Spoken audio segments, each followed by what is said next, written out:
We're going to graph the polynomial f of x equals -2 times x minus 1 cubed plus 3. We're also going to determine the largest open interval over which the domain is increasing or decreasing. What is the parent function of f of x? What is the parent function of this mess? X cubed.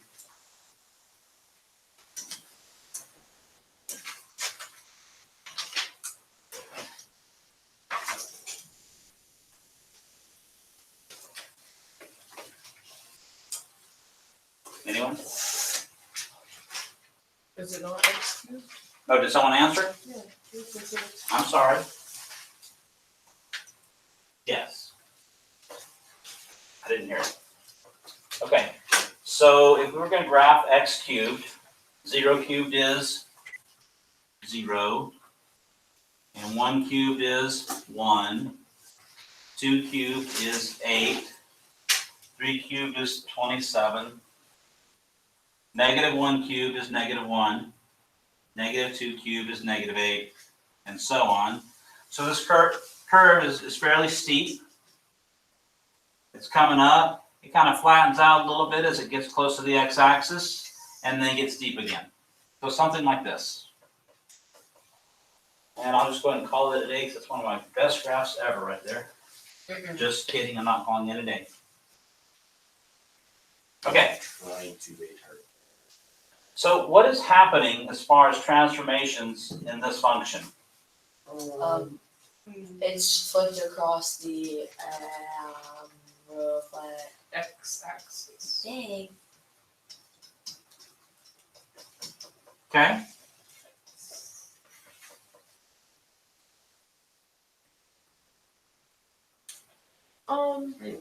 You know, let's go with Oh wait, no, that's opposite. It's straight. It's smaller. It's bigger. It's squishing. This is a vertical stretch Okay, yeah, I could be farther from the truth.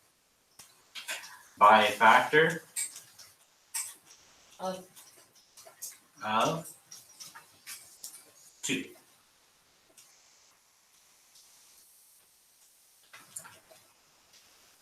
It's gonna move to the Okay, horizontal shift. one. Right 1 unit. yeah, I need So vertically. that.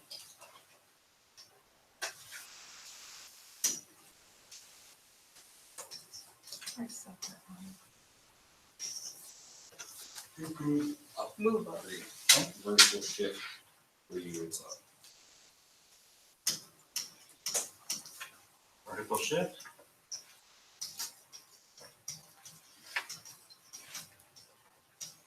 Three units. Everybody agree with that? And so the way I would go about graphing this is I take care of the shift first, and then I pretend from there. Okay? Starting with my origin, my shift is 1 right. 3. right 1, 3 up. So here is that center spot of my graph. Okay? I'm now going to pretend that that's the origin. Okay? So work with me on this. If I move right 1, 1 cubed is 1 times -2. -2. So I'm going to go 1 and then down 2. Go back to my fake origin. If I go right 2, 2 cubed is 8. 8 times -2. -6. From here, I need to go down 16. I'm off the graph. Go back to my pretend origin. Left 1. -1 cubed, -1. -1 times -2. +2. positive 2. Negative 2.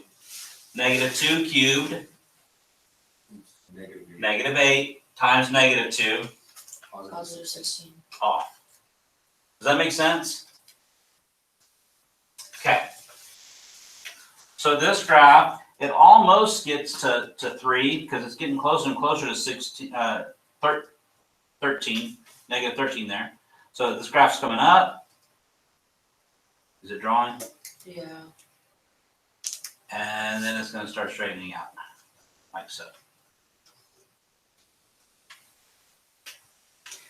And that is approximately what the graph of negative 2 times x minus 1 cubed plus 3 looks like.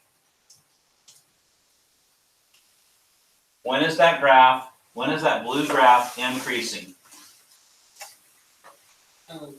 When it's Never. It's not. Reading from left to right, is it ever going up? no, it's always going down. Always going down.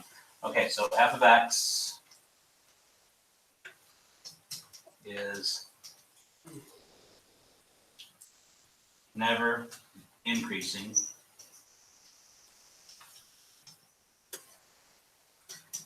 It is decreasing on the interval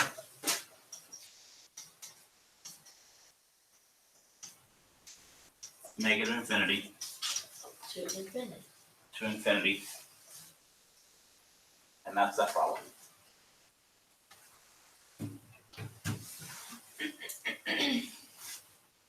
Any questions about what just happened there?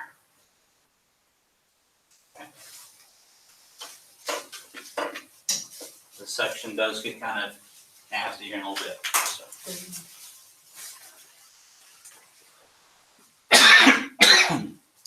Okay. The graph of a 6th degree polynomial is shown below has 3 distinct zeros. Do you see that that graph clearly touches the x-axis 3 times? Yes. It has 3 distinct zeros. Yet the behavior at each of those points is different. And this is because of multiplicity.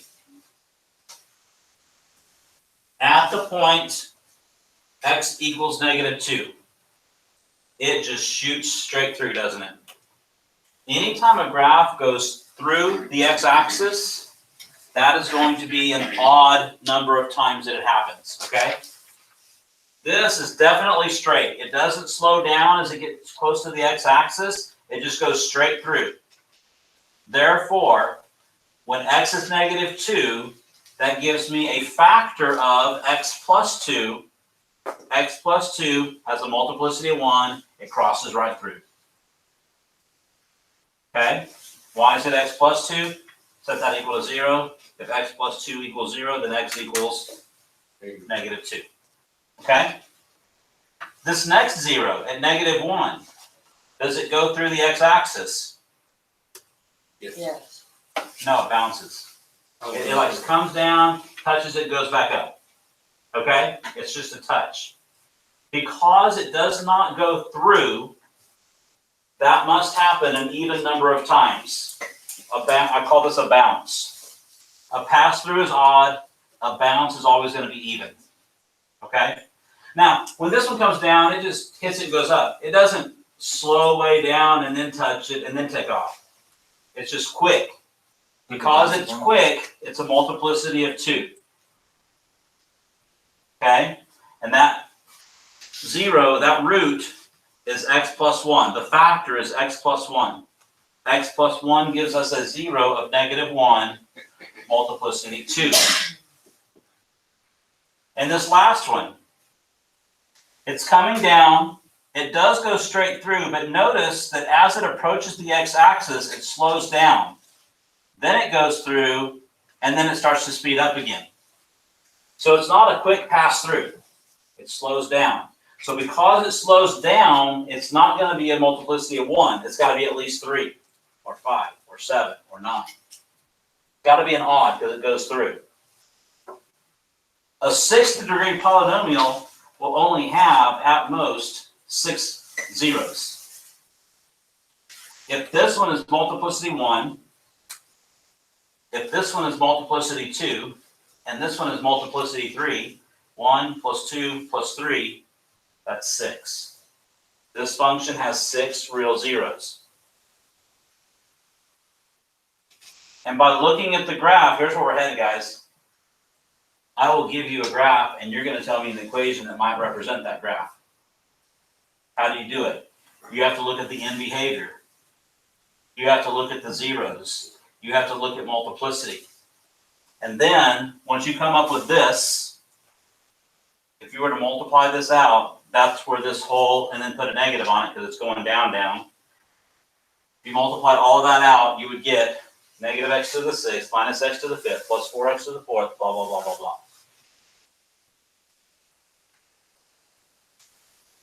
Okay. Questions or anything on this? If it goes through, it's odd multiplicity. If it bounces, it's even multiplicity. Very important. Turning points. A polynomial function of degree n has at most n minus 1 turning points. Think about the parent function y equals x squared. Y equals x squared, it's coming down, it's the origin, goes back up. A turning point is when it changes from decreasing to increasing. So y equals x squared, how many turning points are there? 1. 1. What is the degree of x squared? 2. So n is 2, and 2 minus 1 is 1. So that quadratic has 1 turning point. End behavior.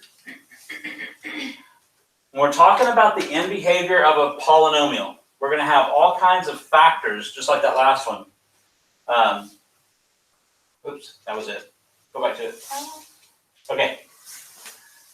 X to the 6th, x to the 5th, x to the 4th, x cubed, x squared, x, 2. Which power is the most powerful? 6. That's the biggest one. Okay? The biggest exponent is going to be the most powerful piece of a polynomial.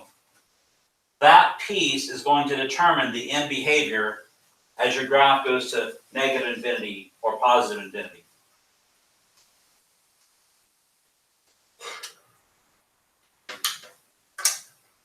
If the exponent is even, we're going together, right?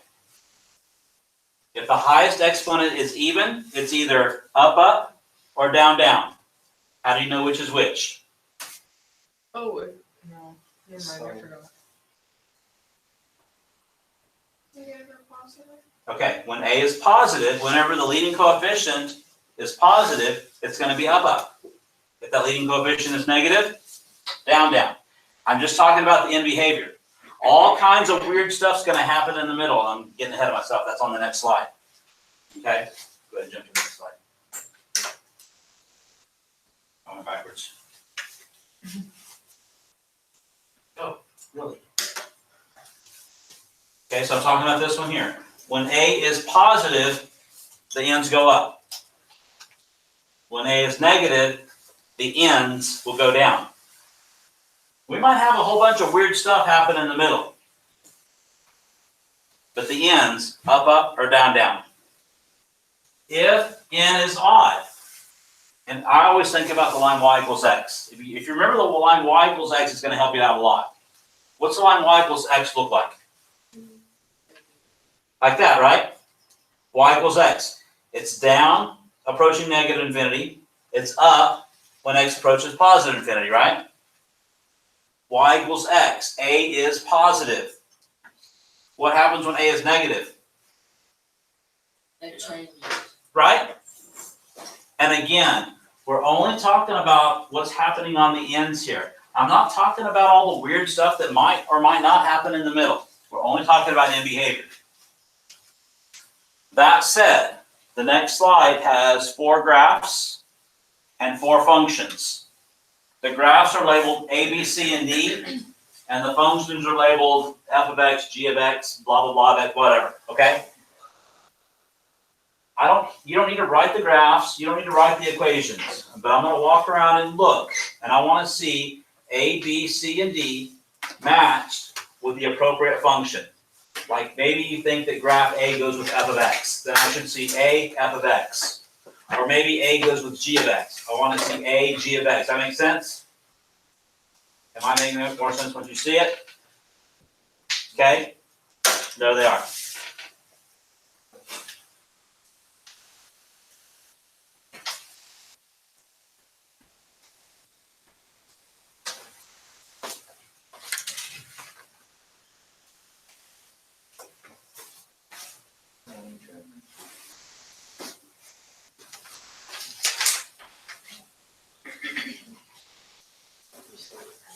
Oh, it's the exponent, the highest exponent. N is the highest exponent.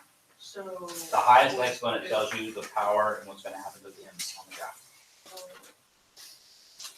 So if it's odd, it's going opposite ways, and if it's even, it's going the same. Correct. And then which one is it? A tells you that.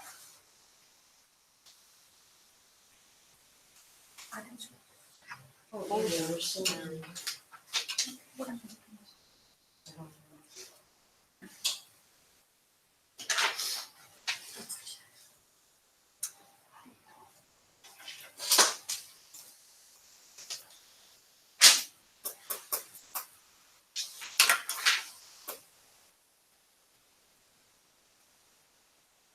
You don't need to write the whole equation out, just the function notation piece involves. I don't remember the odd ones.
Okay, I think I got the right answers. You think you got it? Yep, I feel pretty confident about it. I have no idea. Don't ruin my confidence. You lost. Yeah. There we go.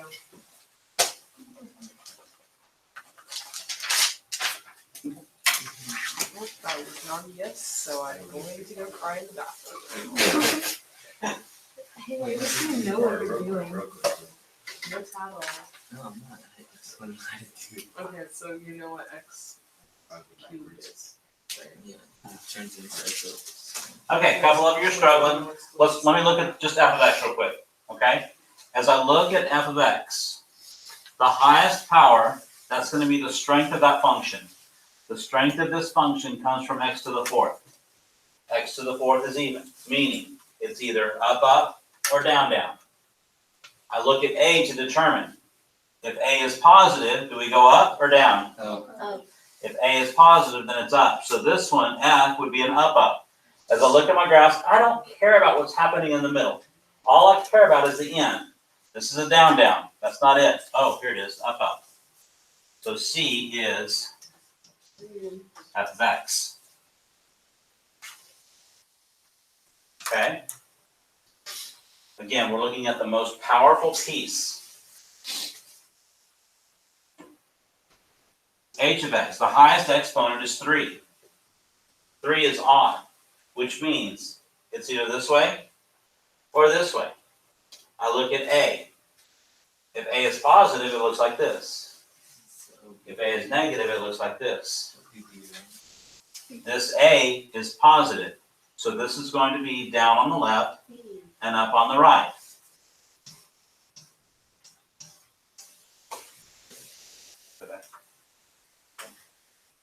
Yes, sir. Can you check it?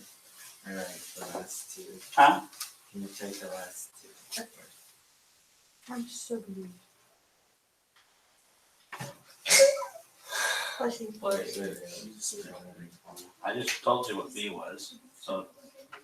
Wait, B was. Oh yeah, sorry. Okay. G, the highest exponent is 6. D. It's even. We go together. We either both go up or we both go down. Negative tells us Goes down. going down.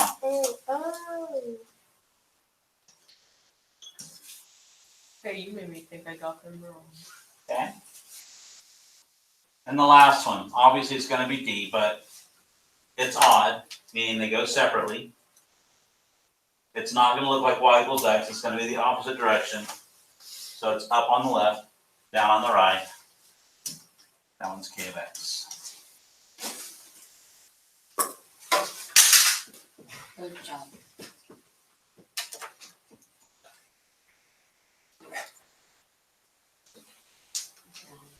Yeah, I was really off. It's okay. The comprehensive graph of a polynomial function f of x will show the following characteristics. By looking at the graphs, we'll be able to see all of the x-intercepts. Those are the real zeros. And the behavior of the graph at these zeros. Does it pass through quickly? Does it bounce quickly? Does it slow down? You should be able to see what's happening on that graph. You should see the y-intercept. It should be clearly labeled. The sign of f of x within the intervals formed by the x-intercepts. And enough of the domain to show the end behavior. Here are the steps to graphing one. And we're about to graph one. And I know what you're talking about, Tyler. I know where you're struggling. Step 1. To graph a polynomial function, the first thing we must do is find all the zeros. Okay? Plot those points on the x-axis. Then, find the y-intercept, and that's easy. The y-intercept is super simple. Then, use the end behavior, whether the graph crosses, bounces on, or wiggles through the x-axis at the x-intercepts, and a couple extra points here and there to complete the graph. And here we go. We're about to graph one. Step number 1, find the real zeros.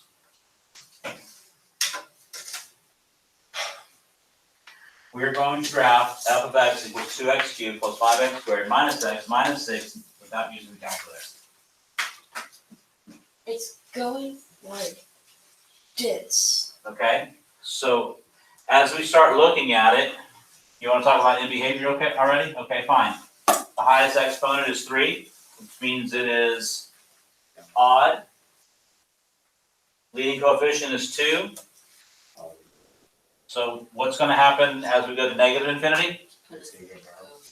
Okay, so this graph is down over here. And as we go to positive infinity?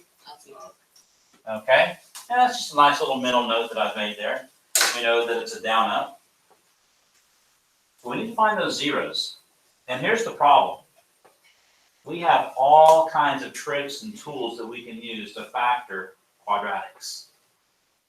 And sometimes, if we have a polynomial with 4 terms, grouping might work. But grouping doesn't work on this guy. So we need to figure out what the zeros might be. And we need to divide this until it comes down to a quadratic, and then we might be able to factor it or use a quadratic formula. Y'all remember synthetic division? I know it. I don't. I've heard of it, but I don't know. Okay. Synthetic division, we put a little number in the box, and then we put down the coefficients. If we had a term missing, like if we didn't have an x squared, we'd have to have a 0 there. Remember all that? Yeah. And to find out if we have a 0 or not, the remainder has to be 0. If you get a remainder of 0, then it's a factor. And we're good to go.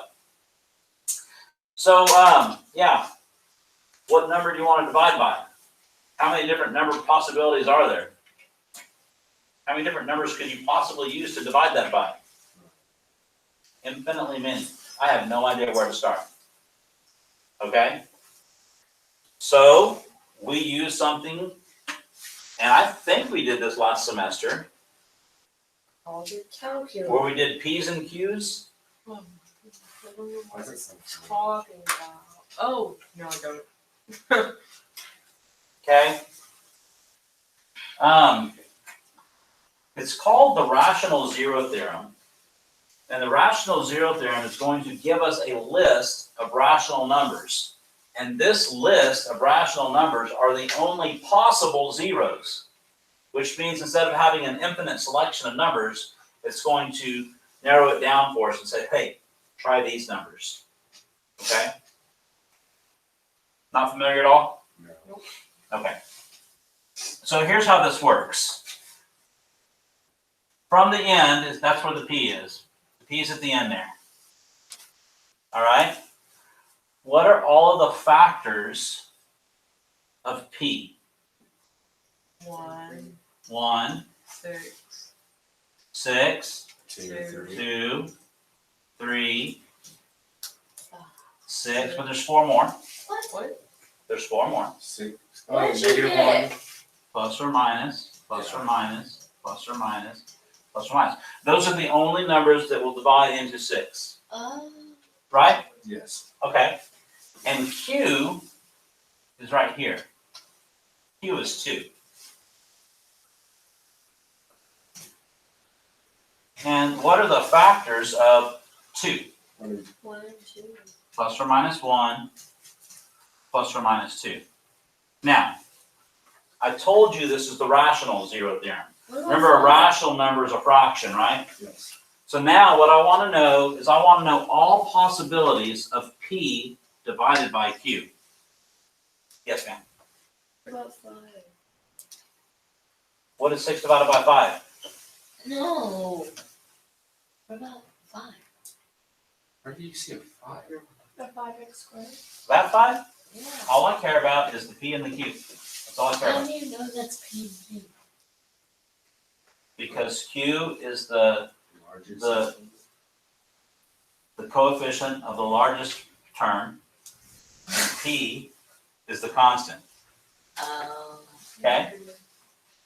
So if I took all of these numbers, plus or minus 1, plus or minus 2, plus or minus 3, plus or minus 6, and divided it by 1, what would I get? 1, 2, 3, or 6. Plus or minus 1, plus or minus 2, plus or minus 3, plus or minus 6.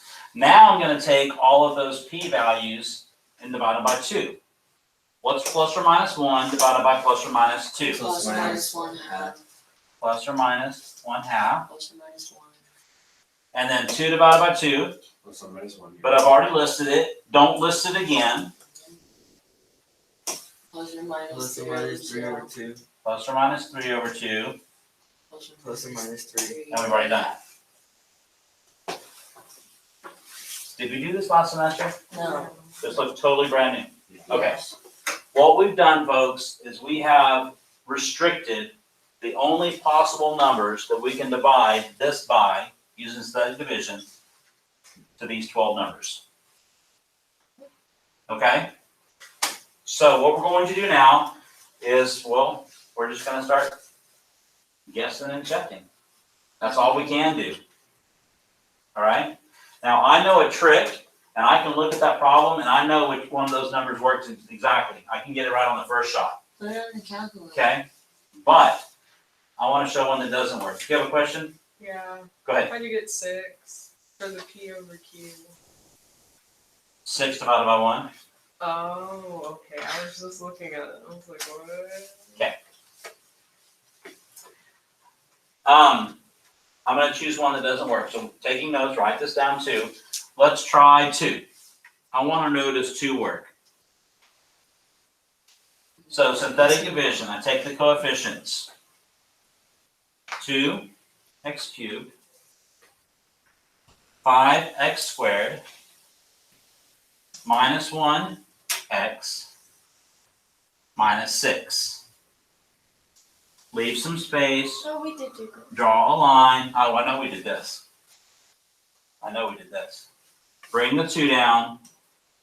And the nice thing about synthetic division is all we have to do is multiply and combine. Okay? 2 times 2, That's is 4. 4. 5 plus 4, 9, 2 times 9, 18. negative 1 plus 18, I was 17. Wait, yeah, oh, I'm wait, sorry. what are you doing again? Wait, I don't remember. multiply, Okay, so you multiply it and then. and that goes there. Combine those, get 9. Okay, gotcha. 2 times 9, 18. Combine, get 17. 2 times 17, 34. combine, and I get 20. I was just kidding. not 0. Only 8. Oh. Okay? Guys, I don't care. At this point, I don't care. It's not 0. It's clearly not 0. Okay? So that tells me That 2 doesn't work. that 2 is not going to work. What about? And if we did this problem multiple times, if this was like a 5th degree polynomial that we're having to do, if 2 doesn't work here, it's not going to work later on either. Okay? If it does work, it might work again. But if it doesn't work, it will never work again. Because it never did the first time. Okay, a little shortcut. Really quick, easy way to see if 1 works, you add the coefficients. What? Add the coefficients. On the that's 2 plus 5 minus 1 It's 1. minus 6 is 7. Or 0. okay. So if you add up the coefficients, if you get 0, 1 works. So let's do it. How did you get 0? 2 plus 5 I forgot the negative 1. minus 1 minus 6. I forgot the negative 1. Okay. So 1 works. Let's do 1. 1, 2, 2, 5, 5, negative 1, negative 6. Always bring down the first number. 2, After you bring down that first number, you 2, multiply it by the number in the box 2, and write that down. Add the 5 plus 2, 7, you get 7. Multiply 7 by 1, 7, Got it. negative 1 and 7. 6, Oh, it does equal 1 times 6, 6. 6. 0. 0. 1 works. That's 1 of Which us. means 1 is a 0 of our function.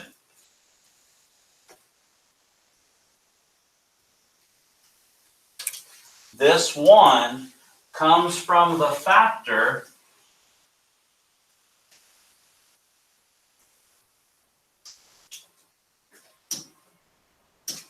of x minus 1. Because you set factors equal to 0, right? If x minus 1 equals 0, then x equals 1. Yes. Oh, We started with a 3rd degree polynomial. We divided it by a line. So this is now a quadratic. 2x squared plus 7x plus 6. what? Is that factor? Can you think of 2 numbers? 6 times 2 is 12. Can you think of 2 numbers that multiply to get 12 but combine to get 7? 4 and 3. 4 and 3. Gosh darn it. What did I say? So 2x squared plus 4x plus 3x plus 6, right? All I did was I broke that 7x up into the 2 pieces you told me to use. You told me 4 and 3. Blake, you doing all right? Now grouping. Okay. My favorite. Factor by grouping, You could take out the 2x. 2x, I'm left with. X. X plus 2. X plus 2. Okay, And you bring that out the 3. And take out a 3 and I'm left with. X plus 2. And then it's X plus 2 times 2x plus 3. Which means x equals negative 2. I can't get to it right now. Or x equals negative 3 halves. Setting when we go 0, right?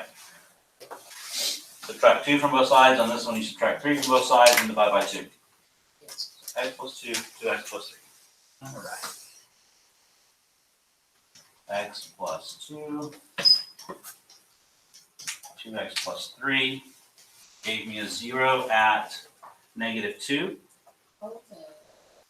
and a 0 at -3/2 or -1.5.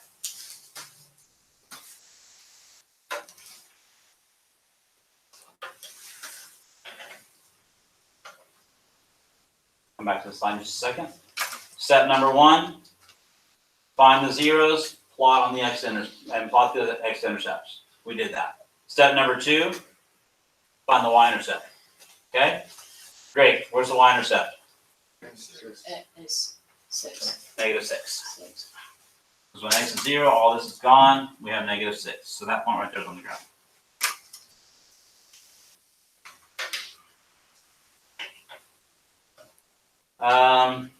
Okay.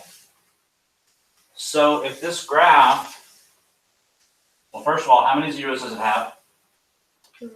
3. Did we find all of them? Yeah. Okay. Did any of these zeros happen twice? No. No. So we're going to pass through every single time. Okay? If it's down on the left,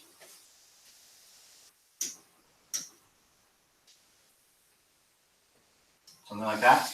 Yeah. And up on the right? Yeah. Okay. What about between 3/2 and 2? Is it going to go way up here, you think? Or you think it might be a little, just a barely little Barely. just barely going above it? Okay. And guys, if we wanted to, we could actually find the value between 3/2 and 2 and do the math and figure it out. I don't think it's that important. Do you think it's going to go lower than this point, or do you think that's going to be the lowest point? I think that's gonna be the lowest. I would think it's going to go lower than that myself. I would want to go like, the halfway point between these 2 points is going to be maybe here. So I would want to actually go a little bit below that myself. We can plug in some points to find out for sure, right? We could plug in values. I trust the teacher's words. So, I think it might look something like a little bit below there, and then it's coming up, something like that. I don't know. Type in your calculator and see what it looks like. Funny, I think you actually do know. One was coming. Hmm. So if all else fails, just use a calculator. Oh, wait. Someone already typed it in. Awesome. That was so mean. I deleted it. Clear. Oh no! I hate when that happens.